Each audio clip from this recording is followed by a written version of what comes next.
في الساعات القليلة الماضية انتشرت مقاطع فيديو عبر مواقع التواصل الاجتماعي بعنوان فضيحة الراقصة سارة السورية، التي تصدرت مواقع التواصل الاجتماعي ومحركات البحث في العراق وسوريا بعد ظهور الراقصة السورية سارة بمقطع فيديو مثير وغير أخلاقي، حيث تظهر سارة وهي تتحدث مع متابعيها، لكنها تشير إلى مناطق حساسة من جسدها، كما تقوم بحركات خادشة للحياء العام وتتلفظ بجمل غير أخلاقية. أثار الفيديو ضجة واسعة واستياء رواد مواقع التواصل الاجتماعي، كما انتشر المقطع على تطبيق التيك توك وانتشر معه كل روابط منصتها على مواقع التواصل.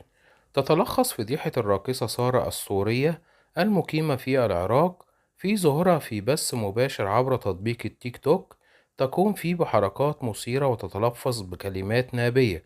حيث تظهر وهي ترتدي حمالات الصدر على جلدها وتقول إن صدرها ثقيل جدا،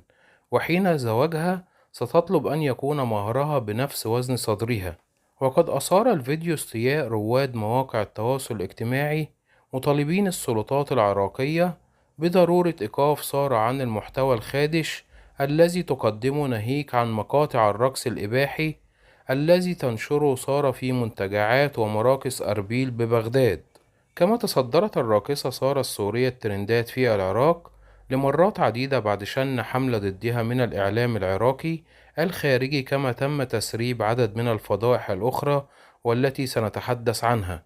وقد انتشر فيديو لسارة السورية مع صديقتها وصف بالغير أخلاقي، وهي تعاتب صديقتها إنها أخرتها عن مواعيدها وهي تأكل البوظة، حيث أثار المقطع استياء الشعب العراقي الذي اعتبر محتوى سارة السورية غير أخلاقي ومثير للجدل، وطلب الحكومة العراقية بضرورة إيقاف مثل هذه المحتوى على مواقع التواصل الاجتماعي لكي لا يصل للأجيال الجديدة. وبكده نكون وصلنا بحضراتكم لنهاية الفيديو، وإلى اللقاء إن شاء الله في فيديو جديد.